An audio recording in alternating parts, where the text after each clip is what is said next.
So, 25 years ago, I was the associate pastor at the Second Congregational Church of Cohasset. For those of you who don't know where Cohasset is, it's out on the shore southeast of Boston. And I worked for a guy named Gary. And Gary, who was probably younger than I am now, was the rock star of youth ministry in Massachusetts, one of two. Every summer, Gary would go to this place called Appalachian Service Project with 250 teenagers from Cohasset, which means 50 grown-ups, which means 5 coach buses, which means the population of Cohasset, which is about the same as Dover, was wiped out for a week. And he would go down there, and they would repair homes in Appalachia. Now, I never got to go because they called me so that I could take care of the church while Gary went to Appalachia. The whole town spent months getting ready to go to Appalachia with fundraisers and informational things and concerts and all of this. And basically, you could not be cool and graduate from Cohasset High unless you went to Appalachia with Gary. He did this for 35 years. And it was an amazing ministry. Now, when I came, fast forward, 14 years ago to Dover, one of the things that I was told about the Dover church is, one of the most important things about the Dover church is our vibrant youth ministry. It's the most important thing. And many of you who had kids who had grown up said it was the most important thing in our kids' teen years. Sadly, when I got here, it had sort of run on to hard times. There were not that many kids involved. And so I said, well, what am I going to do? And everyone said, well, you're too old. You're too old to do this. We need a young person. And I said, well, I have an idea. I'm going to call up Gary. So I went down to Cohasset. I said, now, Gary, I need your help because I gotta get this started. And so Gary came by, and we went. Because I have Beth Benjamin, we got it all set up. And Beth was in one van with Chris Newport, and I was in another with Kitty Daly, 7 kids in each van, and we drove off to West Virginia. Sure enough, 3 years later, we had a coach bus with 50 kids. It had grown. But now everyone's like, oh God, West Virginia's so far. It's so far. And I'm like, what are you talking about? This is great. I get to sit on a bus, someone else is driving, I don't have to talk to anyone, I love this. But clearly people are like, they don't want to go that far. So once again, Beth has set up this chance to take the middle school youth group over to a church that's where the place to turn is, in Natick. And we're going to turn over their community gardens. We're just sitting there with shovels, turning them over where we're going to grow vegetables for the folks who want fresh produce. And this man comes out of the church. And as I told you last week, I don't tend to talk to people, but Beth does. So before we know it, it turns out that this guy is on the board of this thing called Mission at the Eastward. And he's talking to Beth, and I'm sort of listening in, but I'm also trying to keep kids from eating worms out of the dirt, right? And make sure that no one's stabbing each other with the shovels. And before I know it, we're no longer going to Appalachian Service Project, we're going to Mission at the Eastward.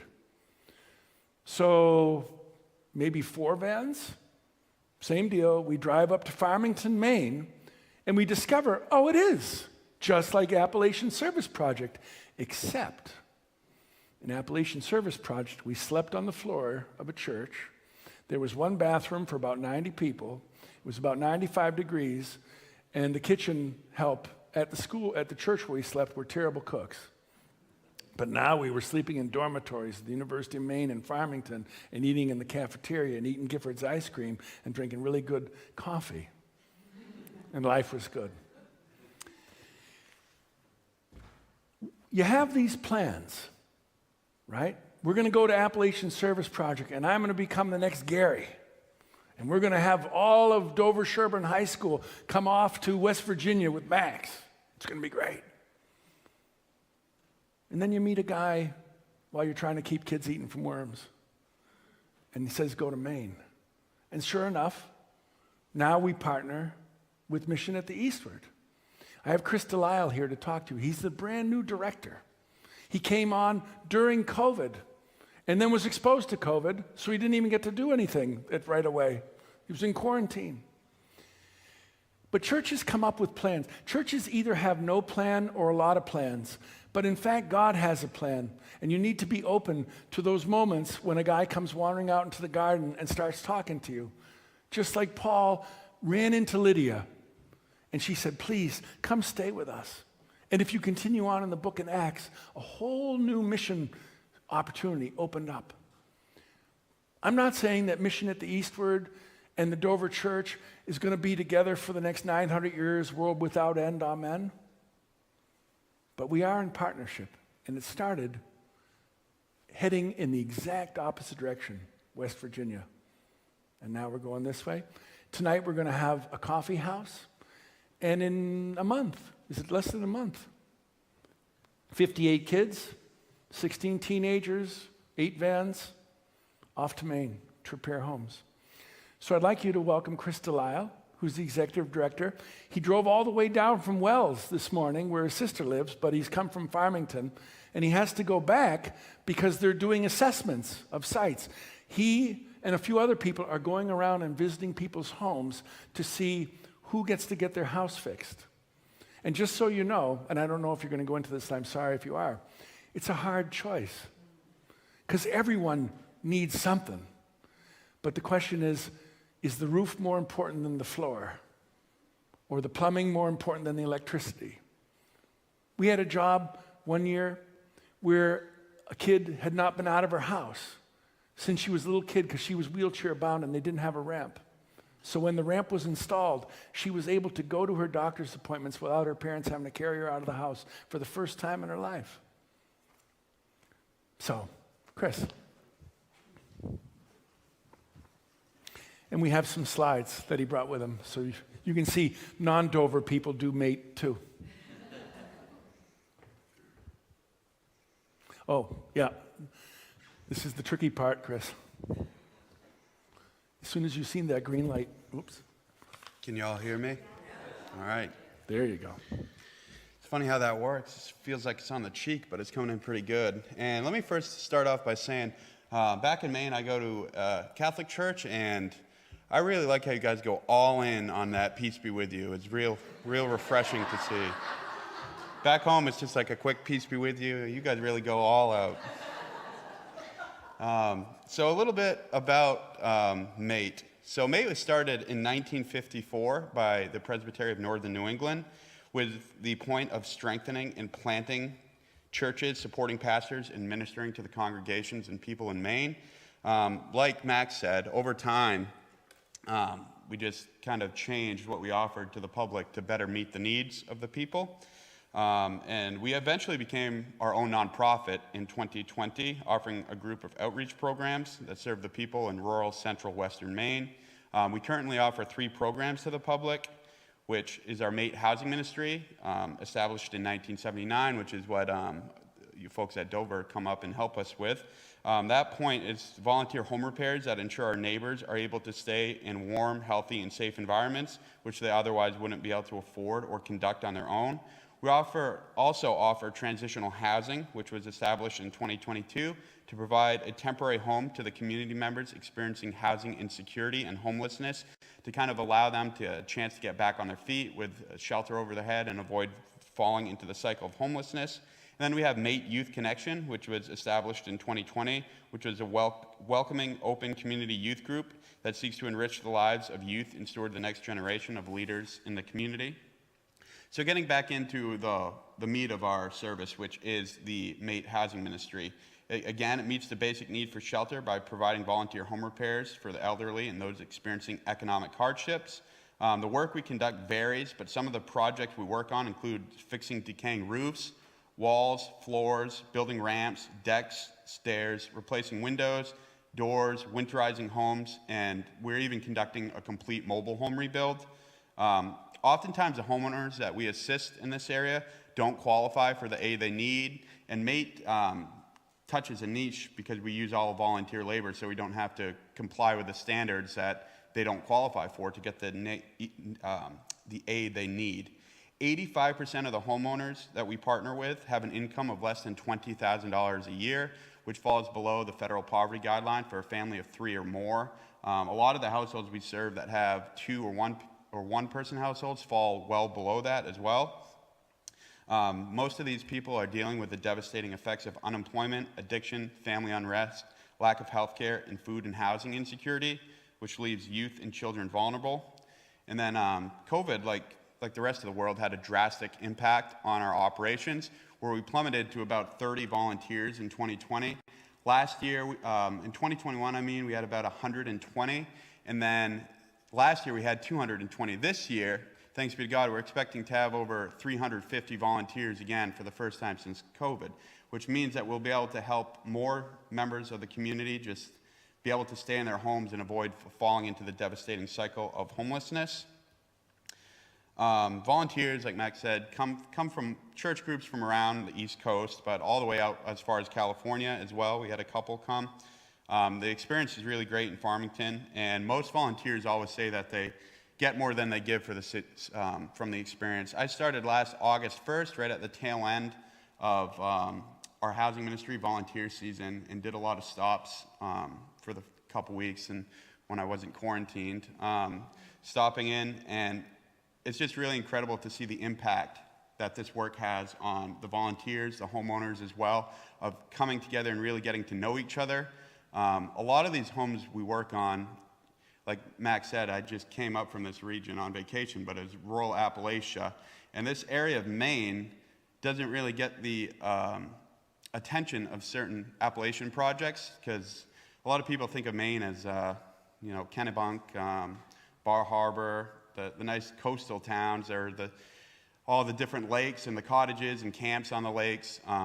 But our motto is reaching the last house on the last road. The second you get away from those, the ocean, from the lakes, poverty is just abounds. And a lot of the homes we work on have plywood floors. Some of them are open air. They don't have plumbing, electricity hooked up. These people really have nothing, but you see them with our volunteers just interacting. I stopped at this complete mobile home rebuild last year, and every volunteer there has an ice cream cone in their hands that the homeowners provided to them. We always tell our volunteers, if the homeowner offers something, just take one for the team and accept it. If you're full and you don't want an ice cream, well, just accept the ice cream anyway, because it really means a lot to the volunteers to be able to give back. I went to this one home of a single mother with a young child who had just overcome a battle with cancer, and it's the first time she ever said that she had a locked door in her life, and we rebuilt a bathroom for her, and I stopped there to give ice cream sandwiches at the end of the week to the volunteers to thank them, and she got them all little keychains and gave them out to the volunteers and wrote little handwritten notes to the volunteers about thanking them for their service. And you see teenage girls, 60-year-old man tearing up while they read the note. So it's really impactful for everyone, and it helps to kind of understand the needs of the community as well, while just also helping you with whatever need in your life. Because I have a problem with the term in need. Are we all not in need of something or another? And a lot of times you don't know what that is, but then you come out here and you interact, as we're told to do. You help each other, you serve each other, and that you both benefit from the experience. So that's something that really our volunteers gain, that they have no idea when they're going into it. And this isn't on my paper. Kind of hear what Max said. Something comes up and you just go with it. So we're kind of doing that. So why is the program needed? There are many current studies and reports that highlight Maine's pressing issues, such as decades-long chronic poverty and job retractions, low wages in the region, substance abuse, aging populations, a dearth of social services, rising cost of food, et cetera, et cetera. This has all been exacerbated this year because the pulp and paper industry, which was historically the primary source of employment in our area on which around towns were built, has been deteriorating for decades, which has resulted in the closure of mills across the state for decades. And the J Paper Mill, which is located right in one of our primary areas of service, closed its doors this year after providing good-paying jobs to Maine families since 1888. And that was 230 jobs that are eliminated. And how many families are affected by that, which will surely increase the need for our service in that area. And as I mentioned above, inflation and rising costs of living have made it nearly impossible for our neighbors to afford the needed repairs that they need on their homes to be able to stay in it. And on top of this inflation and everything else, the influx of new Maine residents since the onset of COVID has drastically affected and increased the cost to buy a home or rent an apartment. In Farmington, which is the area where we're located, it's had a 64% increase in a median home price since 2019. And according to a local study that was done in 2019, renters earning less than $25,000 were significantly burdened by the cost of rent, with a large amount severely burdened, paying more than 50% of their income on housing. So again, 85% of the people we partner with have an income of less than $20,000 a year, which is $1,666 a month. The fair bedroom market value of a two-bedroom rent on apartment is $826 a month. These people can't really afford to rent an apartment or buy a new home. They have to stay in their houses. So really the work we're conducting is even more critical than it had been before. We currently serve 4 main counties. It's kind of where a bunch of counties come together, primarily in Franklin County, but also Somerset, Oxford, and Androscoggin. We've already received applications from the town of Rome and Mount Vernon, which is in Kennebec County, as the kind of need for our service has expanded. It's not really a great analogy, but I kind of think of it like as an oil spill, where it's dropped in Farmington and the need just kind of spreads out, and we go around to the different communities and help them out. And that's kind of a long-term goal, is to increase our geographic reach to serve more people in need, as the rural poverty is a real thing just minutes away from these lakes and other regions that really kind of take away from the rural poverty in the area and the focus. On average, we have about 2 members per household that we help in our housing repair work. Last year, we were able to conduct 40 home repairs. And this year, as Max was saying, it's really hard. You have to decide which ones to do. We've already received over 65 applications this year compared to the 40 we received last year. And Dan and I are Dan is our operations manager, who volunteers his time because he sees it as a calling rather than take a paycheck. But we started doing the site assessments Friday, and pretty much every home needs a significant amount of work, and you don't know how it can go without the work, but you do ultimately have to come and decide which ones you do based on the number of volunteers we have, the number of funding we have. So that's a very tough decision to make, and luckily, again, thanks be to God, this year we have 350 volunteers about, so I don't think it'll be the volunteers an issue. We do have to coordinate it, but it's a really tough decision you have to make. We're also working on a tiny home build-out, which will be used to, say someone's house burns down in the area too, they need a place to stay to get back on their feet, or someone experiencing homelessness, housing insecurity, they can use this tiny home to kind of get back on their feet. So let me just jump here. So really, as Max said, and you don't really know where the road's going to take you. We're called to serve in numerous parts of the Bible, and notably in Matthew 25, where Jesus said, "For I was hungry, and you gave me something to eat. I was thirsty, and you gave me something to drink. I was a stranger, and you invited me in. I needed clothes, and you clothed me. I was sick, and you looked after me. I was in prison, and you came to visit me." And then he goes on to later say to this, as the people are saying, "When did we ever do any of this for you?" And he says, "Truly I tell you, whatever you did for one of the least of these brothers and sisters of mine, you did for me." So we're called to serve, and we're commissioned to serve in this way. And the only way that we can effectively serve and inspire change is through coming together and combining our power to do so and our strength. The volunteers, the churches, and the individuals are the lifeblood of our service that enable us to do all we do. And we couldn't be more grateful for the support of all of you at the Dover Church. You enable us to create lives of hope, dignity, and security in central western Maine. We really couldn't do it without your help, and I just want to thank you all for inviting me here today, and I look forward to meeting you all and welcoming you back to Mate this summer as well. So thank you very much.